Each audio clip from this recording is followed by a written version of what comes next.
Welcome to the DKD Yashwantrao on Polytechnic in Kalkari. In this series of video lecture, we are going through the subject management. Under this subject, we are discussing topic number 3, directing at supervisor level. This is the lecture number 2 of topic number 3. In this lecture, we are going to cover the various elements of direction, that is supervision, motivation, leadership and communication. Means direction मध्ये हे 4 points cover होतात. Direction म्हणजे काय, हे 4 point म्हणजे supervision, motivation, leadership आणि communication. म्हणजे हे 4 ऍक्शन सुपरवायझर करतोय डायरेक्शनच्या under. The elements of direction. First is supervision. It implies overseeing the work of subordinates by their superiors. Means की सुपरविजन म्हणजे काय, की जो सुपरवायझर आहे तो वर्करवरती लक्ष ठेवून असतो किंवा त्याला काय म्हणतात सुपरविजन, की वर्कर जो आहे तो व्यवस्थित काम करतोय काय नाही हे करण्यासाठी हे सगळं म्हणजे काय झालं सुपरविजन. म्हणजे वर्करचे सुपिरियर कोण झाले, सुपरवायझर. म्हणजे सुपरवायझर कोणावरती लक्ष ठेवून असतो, वर्करवरती. लक्ष कशासाठी ठेवलेलं असतो, की जो वर्कर आहे तो वर्कर कसं काम करायला आहे, तो डिसिप्लिन मेंटेन करतोय का नाही. ठीक आहे. त्यानंतर नेक्स्ट जे एलिमेंट आहे ते काय आहे, motivation. Motivation encourages the employees to give their best. म्हणजे सुपरवायझर काय करतो, की वर्करना मोटिवेट करतो.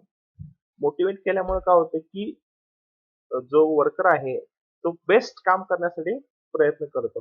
म्हणून काय म्हटले, motivation encourages the employees to give their best. Leadership. Leadership may be defined as a process by which manager or supervisor guides. आता supervisor वर्करना काय करतो, की डायरेक्शन देतो किंवा त्यांना इन्स्ट्रक्शन देतो की कसं काम करायचं आहे. तेच काम कुणाचं असतं, लीडरचं. म्हणजे लीडर काय करतो, की त्यांच्या त्या ग्रुपमध्ये जी लोक आहेत त्यांना गाईड करायचं काम करतो, त्यांना इन्स्ट्रक्शन द्यायचं काम करतो. त्याच पद्धतीनं सुपरवायझर काय करतो असतो, की वर्करला इन्स्ट्रक्शन देतो, त्यांना गाईड करतो. Next is communication. Communication is the process of passing information, experience and opinion. आता सुपरवायझरला वर्करना काय तर काम सांगायचं आहे किंवा मॅनेजरला सुपरवायझरला काम सांगायचं आहे, मग तो कसं सांगणार, by by way of communication. म्हणजे कम्युनिकेट करणार, म्हणजे त्याच्याबरोबर संवाद साधणार. की मॅनेजरला सुपरवायझरला काय तर सांगायचं असेल तर तो त्यावरती संवाद साधणार, त्यावर बोलणार किंवा त्याला एक ऑर्डर देणार किंवा त्याला एक लेटर लिहिणार. तसं सुपरवायझर जर वर्करना काय तर सांगायचं असेल तर त्यांची मीटिंग घेऊन त्यांना सांगणार, त्यांच्यावर बोलणार. म्हणजे काय आलं, communication. These are the 4 main elements of direction. म्हणजेच काय, हे डायरेक्शनच्या अंडर हे 4 एलिमेंट्स येतात. First is supervision, next is motivation, third is leadership and fourth is communication. In this lecture we discuss only 2 elements, that is supervision and next is motivation. First is supervision. Supervision implies overseeing the work of subordinates by their superiors. म्हणजे supervision चा अर्थच काय आहे, की supervise करणे. Supervise करणे म्हणजे काय, की सुपरवायझर वर्करवरती लक्ष ठेवून असणार आहे की ते काम कसं करतात, डिसिप्लिन मेंटेन करतात का नाही, काय नुसता टाइमपास करतात, जे काम दिलेलं आहे ते वेळेत कंप्लीट करतात का नाही, हे सगळं सुपरवायझर काय करत असतो, वर्करांच्यावरती लक्ष ठेवून बघत असतो. It means monitoring, instructing, guiding or observing the subordinates in their task to ensure that both plans and procedures are to be implemented. Means supervision means monitoring means काय, लक्ष देणे. instructing means काय, त्यांना instructions देणे. guiding and or observing the subordinates. observing means काय, ते काम कसं करतात ते बघणे, observing in their task to ensure both plans and procedures are to be implemented. both procedures and plans. Plans means काय, समजा सुपरवायझरने त्यांना काहीतरी प्लॅन दिले की बाबा आज एवढे प्रोडक्शन काढायचे किंवा आज दिवसभरात एक 400 जॉब तयार करायचे किंवा 100 जॉब तयार करायचे, त्या प्लॅन प्रमाणे काम होतंय का नाही हे कोण बघतं? सुपरवायझर. म्हणजे सुपरवायझर काय करतो? सुपरविजन करतो वर्करांच्या वरती, त्यांना गाईड करतो, त्यांना इन्स्ट्रक्शन देतो, त्यांच्यावरती ऑब्झर्वेशन करतो, मॉनिटरिंग करतो. ठीक आहे, ही सगळी प्रोसेस म्हणजे काय आलं? Supervision. The main function in supervision is maintain coordination between employees. Maintain coordination means काय? सुपरवायझर आणि वर्कर मध्ये काय पाहिजे? कोऑर्डिनेशन पाहिजे. तसंच मॅनेजर आणि सुपरवायझर मध्ये कोऑर्डिनेशन पाहिजे. ठीक आहे, म्हणजे सुपरविजनचं काम काय असतं? To maintain the coordination between employees. Next, plan work as per schedule. Plan as per schedule means काय? म्हणजे की मी सुपरवायझर काय करतो की वर्करना एक प्लॅन देतो की प्लॅन प्रमाणे आपल्याला काम करायचं आहे, वर्करना काम करायचं आहे. त्या म्हणजे काय करतोय की त्यांना बाबा ह्या आठवड्यात कुठला जॉब तयार करायचा आहे, किती क्वांटिटीज मध्ये तयार करायचा आहे, दिवसाला किती जॉब तयार करायचे, तासाला किती जॉब करायचे, हा सगळा जो प्लॅन आहे तो प्लॅन सुपरवायझर त्यांना वर्करना देतो. म्हणून काय म्हटलंय? The main function of supervision is plan work as per schedule. म्हणजे सुपरवायझर काय करतो की वर्करांच्यावरती सुपरवाइज करतो की ऍज पर प्लॅन काम चालू आहे का? Next, issuing orders. Issuing order means काय? सुपरवायझर काय करतो की ऑर्डर त्यांना इश्यू करतो. ऑर्डर म्हणजे काय? की मागच्या लेक्चरला आपण डिस्कस केले. ऑर्डर्स मीन्स काय? की काम कुठलं करायचं आहे, किती वेळेत करायचं आहे, कुठल्या मशीनवरती कोण उभा राहणार आहे, कोण कुठल्या पद्धतीचं काम करणार, या पद्धतीचे जे ऑर्डर्स आहेत ते ऑर्डर्स इश्यू करायचं काम सुद्धा सुपरविजनच्या अंडर येतं. Next is guide the subordinates. Subordinates means काय? सुपरवायझरच्या अंडर वर्कर काम करतात, म्हणजे सुपरवायझरचे सबऑर्डिनेट्स कोण झाले? वर्कर. म्हणजे सुपरविजन मध्ये अनेक फंक्शन आहे की त्यांना वर्करना गाईड करणं किंवा सबऑर्डिनेट्सना गाईड करणं. नेक्स्ट, अचीव ऑर्गनायझेशन डिझायर्ड गोल. सुपरविजनचं हे फंक्शन असणार आहे की आपल्याला जे ऑर्गनायझेशनचे गोल आहे ते अचीव करायचं आहे. Next, motivate the subordinates. म्हणजे सुपरवायझर काय करणार आहे की वर्करना मोटिवेट करायचं काम सुद्धा करणार आहे. Maintaining the records. आता मेंटेनिंग द रेकॉर्ड्स, आता इंडस्ट्रीमध्ये सुपरवायझर काय करतो की प्रोडक्शनचे रेकॉर्ड्स ठेवतो. म्हणजे आज दिवसभरात किती जॉब झाले, ठीक आहे. त्यानंतर क्वालिटीचे रेकॉर्ड ठेवत असतो की आज 100 जॉब झाले तर 100 जॉब मध्ये सगळे जॉब ओके आहेत का नॉट ओके आहेत, अकॉर्डिंग टू द डायमेन्शन जे स्पेसिफिकेशन दिलेलं आहे त्या पद्धतीनं त्याचा रेकॉर्ड ठेवायचं काम. त्यानंतर वर्कर म्हणजे आज सुट्टी घेतलाय काय किंवा तो वर्कर कामावरती आलाय का, ह्या सगळ्या ज्या गोष्टी आहेत ह्या गोष्टीचं सगळं रेकॉर्ड्स कोण ठेवत असतं? सुपरवायझर ठेवत असतो. क्वालिटीचे रेकॉर्ड ठेवत असतो, प्रोडक्शनचे रेकॉर्ड ठेवत असतो, त्यानंतर वर्करचे रेकॉर्ड ठेवत असतो. Next is compare the workers performance with the standards. Compare the worker performance with the standards means काय?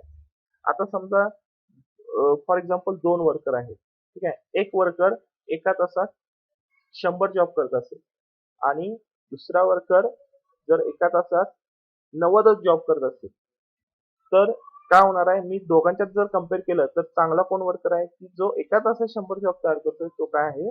चांगला वर्कर आहे. म्हणजे काय करणार मी? त्याच्याशी कम्पेअर करणार दुसऱ्याला, आणि दुसरा काय असणार आहे की तो कमी काम करतोय त्याप्रमाणे तिचा परफॉर्मन्स चेक करणार. म्हणजे मी कम्पेअर करणार दुसऱ्याबरोबर आणि त्याचा परफॉर्मन्स चेक करणार की बाबा ह्याला वेळ का जास्त लागला, ठीक आहे. हा समजा 100 जॉब करत असेल, हा 90 आणि 80 करत असेल, तर हा काय करतोय? वेळ वाया घालवतोय. म्हणजे दोघांचं काय करणार? कंपॅरिझन करणार. हे एक फंक्शन आहे supervision. Next, introduce modern work methods. आता introduce modern work method means काय? आता समजा जॉबला जास्त वेळ लागत, जॉब तयार करण्यासाठी जास्त वेळ लागत असेल, समजा एका तासात समजा 10 जॉब होत असतील, तर जी मेथड मी आता वापरतोय ती मेथड काय करणार? इम्प्रूव्ह करणार. की एका तासात मला समजा 20 जॉब तयार करायचं असेल तर जी मेथड आता वापरतोय मी की एका तासात 10 जॉब होतात, ती मेथड काय करणार? मी चेंज करणार ती मेथड चेंज केल्यानंतर समजा एका तासात जर समजा 20 जॉब होत असतील तर ती मेथड मी इम्प्लिमेंट करणार. म्हणजे नवीन नवीन मेथड इंट्रोड्यूस करणार किंवा मॉडर्न वर्क मेथड इंट्रोड्यूस करणार. समजा लेथ मशीन वापरतोय, लेथ मशीन वरती मग समजा एका तासात 10 जॉब होत असतील, 10 जॉब होत असतील तर समजा मी त्याचं सीएनसी मशीन घेतलं तर मध्ये एका तासात 20 जॉब होत असतील तर मी लेथच्या बदली काय वापरणार, सीएनसी मशीन.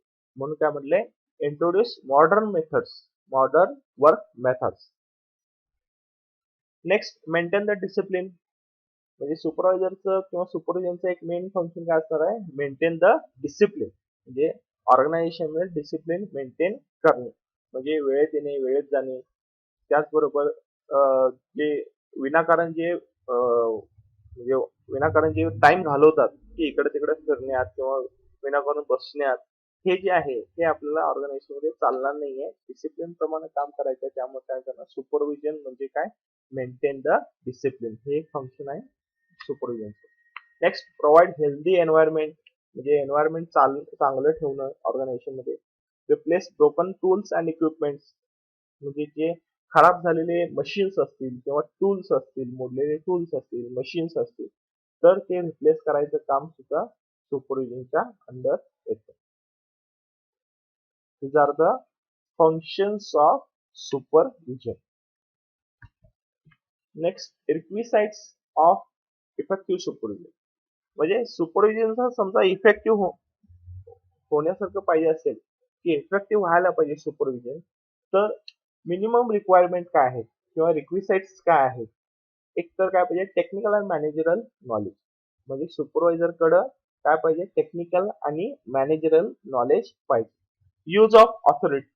म्हणजे सुपरवायझरनं त्याला जे ऑथॉरिटी दिलेली आहे त्या ऑथॉरिटीचा यूज करायला पाहिजे. नाहीतर सुपरवायझर नुसता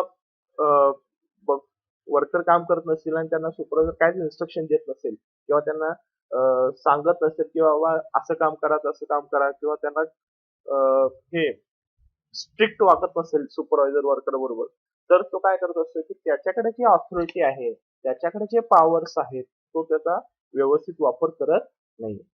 त्यामुळे काय होणार आहे, वर्कर कसं पण वागतील, सुपरवायझरला किंमत देणार नाही, ह्या गोष्टी होत राहतात ऑर्गनायझेशन. म्हणून काय म्हटलंय की use of authority. Next is knowledge of rules and regulations. Knowledge of rules and regulations म्हणजे काय, सुपरवायझरला सगळ्या गोष्टी माहित पाहिजे ऑर्गनायझेशन मधल्या, की रूल्स काय आहेत, त्याचे रेग्युलेशन्स काय आहेत. ठीक आहे. Next is skill in leading. Leading means काय, सुपरवायझर किंवा सुपरविजनच्या अंडर काय करायला पाहिजे, सुपरवायझर सुपरविजनच्या अंडर त्यांना लीड करायला पाहिजे किंवा लीड म्हणजे त्यांना व्यवस्थित काम समजावून सांगायला पाहिजे, त्यांना मोटिवेट केलं पाहिजे, ह्या सगळ्या गोष्टी. Skill of human orientation. म्हणजे प्रत्येकाचं वागणं वेगळं असतं, त्या पद्धतीनं तो काय करायला पाहिजे, सुपरविजन करताना सुपरवायझरनं त्या व्यक्तीला त्या पद्धतीनं त्याला समजवलं पाहिजे. काय म्हटलं, skill of human orientation. Issue of clear instructions.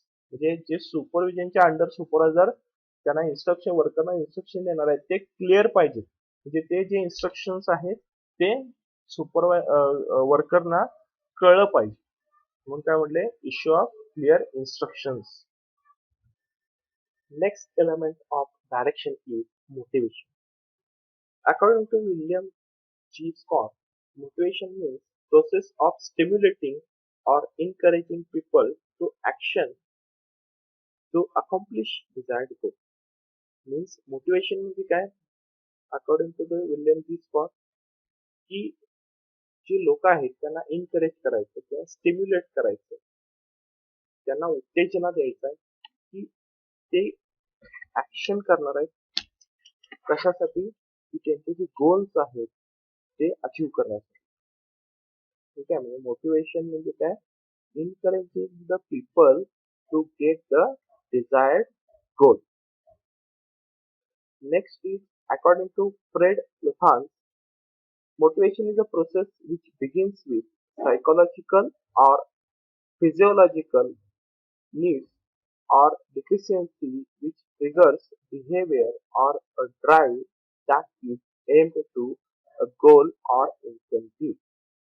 Means motivation म्हणजे काय, की जे लोक आहेत त्यांना मानसिक आणि शारीरिक समाधान मिळण्यासाठी त्यांना प्रेरणा द्यायची आहे किंवा त्यांचे गोल जे अचीव करायचे आहेत त्यासाठी त्यांना इन्सेंटिव्ह म्हणजे एक बक्षीस सारखं द्यायचं आहे की त्यांना त्यामुळे काय व्हायला पाहिजे, समाधान वाटलं पाहिजे. ठीक आहे. these are the two definitions of motivation. मग मोटिवेशन आपण कोणाला करतो, की जो समाधानी आहे, जो व्यवस्थित काम करतोय त्याला मोटिवेट करायची गरज नाही. जो असमाधानी आहे, की मला जे काम दिलेलं आहे ते व्यवस्थित नाही आहे किंवा ते चांगलं नाही आहे, मला जे पगार मिळत आहे ते पगार कमी आहे, असे जे लोक विचार करत असतात ती काय असतात, की अनसॅटिस्फाईड पीपल म्हणतात, की त्यांचं समाधान होत नाही किंवा त्यांचं समाधान झालेलं नसतं. अशा लोकांचं आपल्याला काय करायला पाहिजे, मोटिवेशन करायला पाहिजे. मग मोटिवेशन प्रोसेस कुठली आहे, की मोटिवेशन प्रोसेस कशी असणार आहे, की जे अनसॅटिस्फाईड नीड्स आहेत, ठीक आहे. अनसॅटिस्फाईड नीड्स म्हणजे काय, की समजा एक व्यक्ती आहे आणि त्याला त्याला स्वतःला काय वाटत असतं, की मला जो पगार मिळतो किंवा मला जे काम मिळालेलं आहे ते चांगलं नाही, त्यामुळे काय असतं की तो काय असमाधानी असतो. अशा लोकांना मोटिवेशनची गरज, अनसॅटिस्फाईड नीड. मग असमाधानी व्यक्तीला काय असतं, की कायम टेन्शन मध्ये असतो की मला आता काय दुसरं करायला पाहिजे. ठीक आहे. किंवा तो काय विचार करत असतो की मला आता हा हा हे जॉब सोडून दुसरीकडे जॉब बघायला पाहिजे किंवा ह्या जॉब मधनं मला जर एवढा पगार मिळत असेल तर मी दुसरीकडे जॉब करतो आणि त्यातनं पगार चांगला मिळेल असं तो विचार करतो. मग ह्याच्यासाठी आपल्याला काय करायचंय, त्या व्यक्तीला मोटिवेट केलं पाहिजे. मोटिवेट करण्यासाठी जे त्याच्या गरजा आहेत ते सॅटिस्फाईड करणं गरजेचं आहे. त्यामुळे काय होणार आहे, त्याचं टेन्शन जे आहे ते टेन्शन रिड्यूस होणार आहे. ठीक आहे. म्हणून त्याला काय म्हटलंय, मोटिवेशन प्रोसेस. म्हणजे जो व्यक्ती असमाधानी आहे त्याला समाधान करायचं आहे आणि तुझं टेन्शन काय करायचं आहे, कमी करायचं. म्हणजे काय, motivation process is based on how unsatisfied human need get satisfied and result in reduction in tension. जो असमाधानी व्यक्ती आहे त्याला जे त्याच्या ज्या रिक्वायरमेंट आहेत किंवा त्याच्या जे गरजा आहेत त्या गरजा पूर्ण करून त्याचं टेन्शन काय करायचं आहे, कमी करायचं. दिस प्रोसेस इज कॉल्ड मोटिवेशन. म्हणून ही प्रोसेस आहे अनसॅटिस्फाईड नीड, जे असमाधानी ज्या गरजा आहेत त्या, त्यामुळे काय होणार आहे, व्यक्तीमध्ये टेन्शन येणार आहे. त्यामुळे टेन्शन प्रमाणात तो त्या त्या प्रवाहात वाहत जाणार आहे की मला काय तर दुसरं करायला पाहिजे, दुसरं करायला पाहिजे या पद्धतीने. आणि त्याच्या ज्या असमाधानी ज्या गरजा आहेत त्या जर समजा गरजा पूर्ण झाल्या तर त्याचं टेन्शन काय होणार आहे, कमी होणार. Positive motivation bye means of incentive म्हणजे काय, incentives means all measures which are used to motivate the people for improving performance. म्हणजे काय, की समजा एका व्यक्तीला मोटिवेट करायचं असेल तर त्याला इन्सेंटिव्ह प्रोव्हाइड केलं पाहिजे. म्हणजे इन्सेंटिव्ह म्हणजे काय, की मोटिवेट करण्यासाठी आपण जे काय वापरणार आहे त्याला काय म्हणणार, incentive. Incentive means all measures which are used to motivate the people for improving performance. म्हणजे इन्सेंटिव्ह म्हणजे काय, इन्सेंटिव्ह मुळे काय होणार आहे, तो व्यक्ती मोटिवेट होणार. मग इन्सेंटिव्ह दोन टाईपचे असणार आहे. एक काय असणार आहे, फायनान्शियल इन्सेंटिव्ह आणि नॉन फायनान्शियल इन्सेंटिव्ह. आता फायनान्शियल मीन्स काय, की त्याची सॅलरी वाढवून देणे, त्याला बोनस देणे, कंपनीतला थोडा प्रॉफिट त्याला शेअर करणे म्हणून काय म्हटलं, प्रॉफिट शेअरिंग, पेन्शन प्रोव्हाइड करणे, पार्टनरशिप देणे, हे काय झाले फायनान्शियल इन्सेंटिव्ह. ह्यामुळे काय होणार आहे, तो व्यक्ती मोटिवेट होणार. म्हणजे सॅलरी वाढवली म्हणजे ऑटोमॅटिक तो मोटिवेट होणार आहे, तुम्हाला जास्त पगार मिळाला त्याप्रमाणे मी काम केलं पाहिजे. नेक्स्ट बोनस दिल्यानंतर तो मोटिवेट होणार आहे. कंपनीला थोडा प्रॉफिट त्याला दिलं तर तो मोटिवेट होणार आहे. पेन्शन दिलं तर मोटिवेट होणार आहे. त्याला पार्टनर करून घेतलं कंपनीमध्ये तर तो मोटिवेट होणार आहे. These are the financial incentive. म्हणजे इन्सेंटिव्ह मीन्स काय, इन्सेंटिव्ह मुळे काय होणार आहे, तो व्यक्ती मोटिवेट होणार आहे. म्हणजे हे फायनान्शियल इन्सेंटिव्ह झाले, salary, bonus, profit sharing, pension and co partnership. आणि नेक्स्ट जे आहे की non financial incentive for motivation. First is job enrichment. Job enrichment काय, त्या व्यक्तीला असं काम दिलं पाहिजे की तो काम करून काय झाला पाहिजे, समाधानी झाला पाहिजे.